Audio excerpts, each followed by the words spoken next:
Previously on Power Reviews. Same person, different worlds. Is that me? Look inside that head of yours. Remember. It's coming down the hall. Wake me up! I'm watching a TV show inside my head right now, so I can talk to machines. The most accurate term would be a synth-organic biomechanoid. Die! Help me get him inside. Quantum phenomenon. Propagation device. You were sent by Hexagon to infiltrate Alphabet Soup, which crossed over into our world through an unstable interdimensional rift, and they believe that Mayo is the only person that can help them take control of it. T-alpha and T-beta. Wait, what's that sound? A high-end military-grade EMP burst detonator. Need help?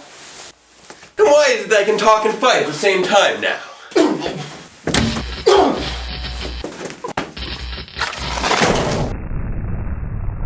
This can't be good.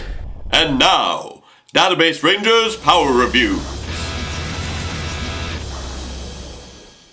Greetings, Ranger fans, and welcome to my rip-roaring good time. This can't be good. I just said that! Guy, is this that rift you were talking about? Yes. No. Okay. It is definitely a rift. The rift we came through was much larger. Ah, And in space. really? Yes. You guys have a spaceship? I don't think they can hear you. Can we come out now? No! Okay. So, is it dangerous? What What do do you you think? Well, I think I'm watching episode 18 of Power Rangers Megaforce. What? The human condition. A different kind of crackling energy from outer space is going on aboard the insectoid warship, where Admiral Malor has finally emerged from his cocoon, reborn, re-energized, and supposedly invincible, and looking exactly the same way he did when he stepped inside 2 episodes ago. Some metamorphosis. I mean, couldn't he have at least popped out of that thing with some cool new dreadlocks or dragon scales or something? What are you doing? Are you seriously describing a Power Rangers episode right now? You heard all that? Believe it or not, as much as I try not to, I do tend to notice when there are sounds coming out of your mouth. Oh, man, I thought I had that whole brain talking thing down. Brain talking? Never mind. Maybe we should head inside. Okay, inside the head voice. Robo Knight takes a walk through the park to watch the opening narration and spots a little girl trip and fall, only to have her mother pick her up and soothe her tears. Curious about this, he seeks out the nearest human facsimile, Troy. What are tears? I'm sorry. It's funny because Robo Knight said, What are tears? and in episode 7, Troy said, You see any tears? and he said it like 3 times in the same episode, and so I guess you have to be there. You should ask Emma. She knows more about tears than me. So after that quick bit of insensitivity, Emma explains to Robo Knight that mothers love their children. But rather than staying and waiting for her to elaborate on the subject, the Silver Soldier moves right on to grilling Gia. Yellow Ranger, what is love? What is love?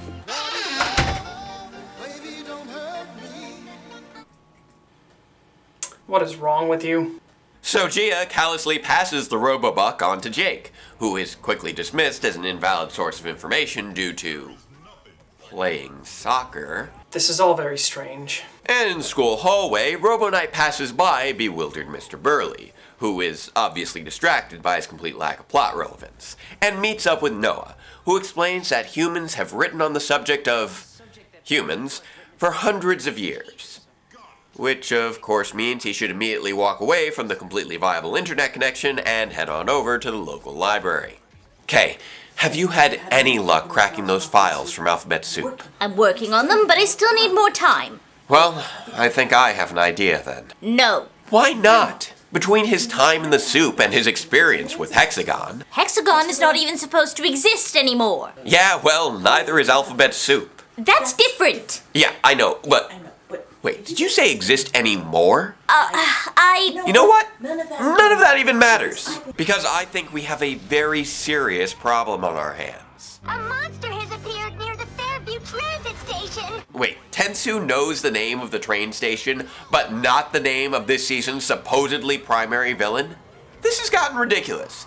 Introductions must be made. It's time for the Power Rangers to finally meet Admiral Malor, and I think it's time for you to meet... Subject K.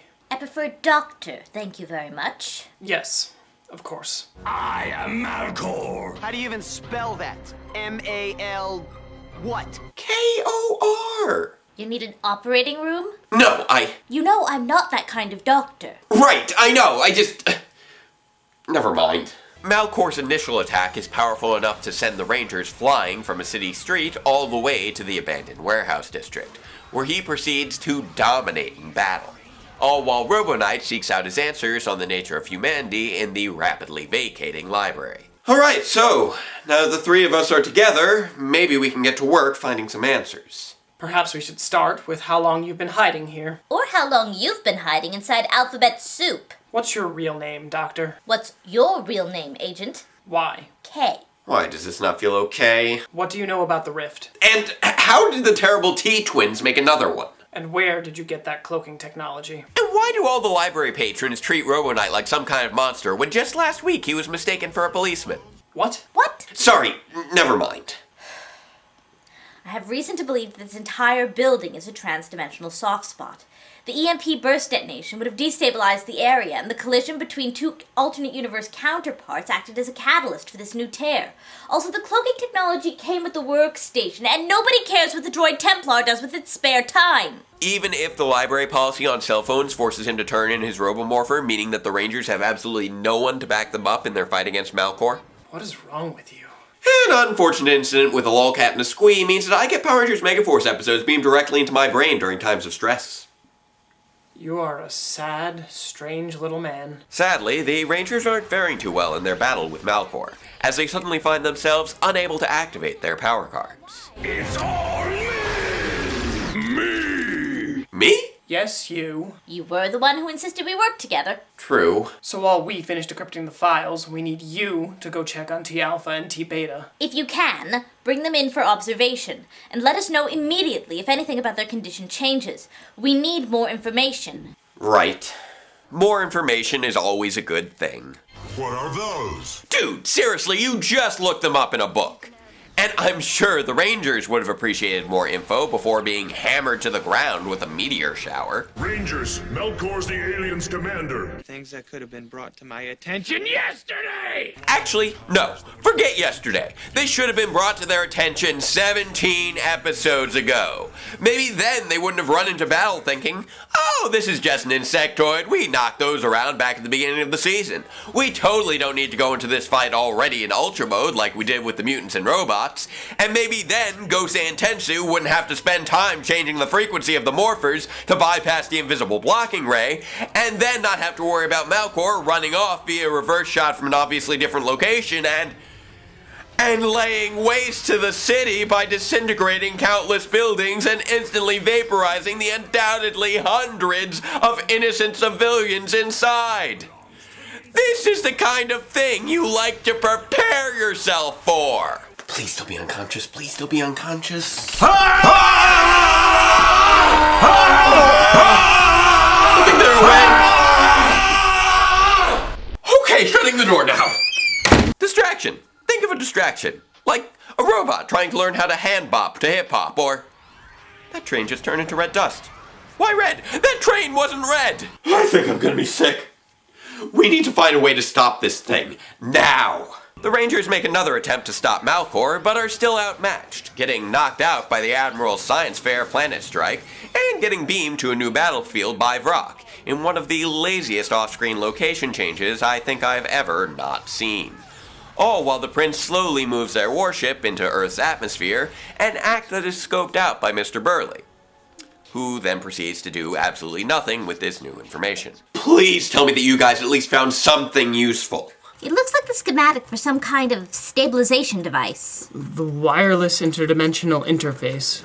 Great, so now we just need to figure out how to build this, wait, what's it called again? The wireless interdimensional interface. Right! Wait, is it seriously called a Wii? Wireless interdimensional interface. Okay, fine, whatever. Wireless interdimensional interface. Voice print acknowledged. Please submit query. What? Please clarify query. So you mean to tell me, after a year of being saved by Deus Ex Machina and being told repeatedly, Your weapons won't work on me. not only are their original weapons the only thing to actually put a dent in him, but also after Malor pulls an Ozzy Osbourne on the Zombats to grow giant, they choose to go with their original Megazord to stop him in the oncoming warship, rather than, their own ultimate command ship? And then, after the big bad finally opens his wings to vaporize the 5 main Zords, and they supposedly combine all their power cards into one big super card that is supposed to be Launching every Zord we got! they still completely forget about the Lion Megazord, the Knight Brothers, and the Ultra Zords, choosing instead to go with the Ultra Gosei Great Megazord that hasn't been used in over 10 episodes, and they'd all undoubtedly forgotten about, to throw Admiral Malor into the path of the oncoming dive-bombing ship, all while playing last year's theme song? This was not how it was supposed to end. Affirmative. This is absurd. Regardless of how absurd, this device may be our only chance at putting a stop to this, and it's keyed to your voice print. So what do I do? Command it to synchronize with the workstation server. Okay, wireless interdimensional interface. Voice print Yes, acknowledged. you can skip that part. Please submit query. Synchronize with workstation server. Affirmative. I'm in. Quickly, bring it to the door. I've got to warn you though, what happened out there is probably the most disturbing thing I've ever seen in my life. Check it, Rangers. What? I had a lot of questions about human emotion. They were vexing me, hexing me like some sorcerer's potion. But what opened the eyes of Robo Knight, the very most by far, was some knowledge there dropped by my little homie Todd, who turned me on to hip-hop. Word. Correction.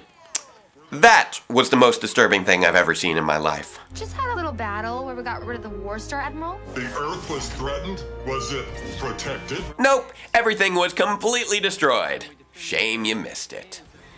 And was that the first time anyone's used the word War Star? And that's the end of the episode. So, what did I think of it? Well, that is not what I was expecting. I mean, all rapping robots aside, there were plenty of good ideas here. The Ghost Ager source material did have 3 distinct villain factions, and tying them together under a single main villain makes sense when cramming the adaptation into only 20 episodes. And providing Robo Knight with a subplot of self-discovery is a good way to work around late adaptations of footage from before his introduction. Plus, the character moments of the opening sequence are one of the first times we've seen everyone's individual interests since the end of hiatus, rushed as they may be. However, as with much of Megaforce, the problem lies in the execution and follow-through. The severity of the confrontation with Admiral Malor is severely undermined by both the comedic nature of Robo Knight's absence and by the complete lack of any references to Megaforce Ultra modes. The latter is especially confusing due to the fact that not only does this episode include an original battle sequence that could easily have gone Ultra, but the effect the blocking ray has on their morphers would have been a perfect excuse not to. This could not only extend to keep the Ultrazords out of the final battle, but also have significantly amped up Malor's intimidation factor. Instead, all we see are the Rangers needlessly holding back their arsenal against what should be their ultimate opponent, while the citywide demolition fails to even register with their superpowered ally. Overall, this episode may open up with some nice attention to character and have plenty of good ideas for creative adaptation, but the final result is definitely less than the sum of its parts, resulting in a surprisingly anticlimactic and disjointed confrontation, partnered with an exceptionally silly subplot, which all serves to underscore just how ill-equipped this season has been at creative adaptation.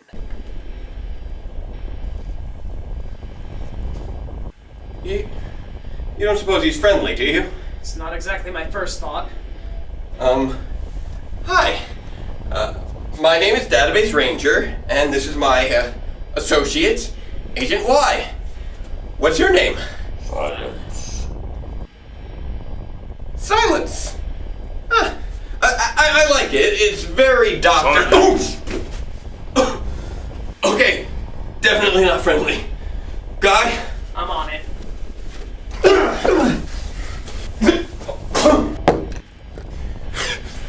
Protect the we.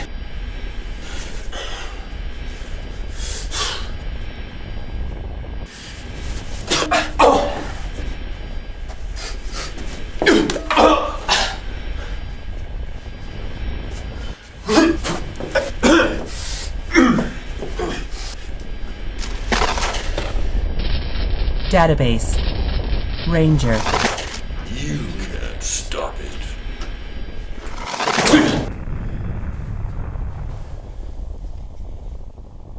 Database, are you alright? Yep. Who are you?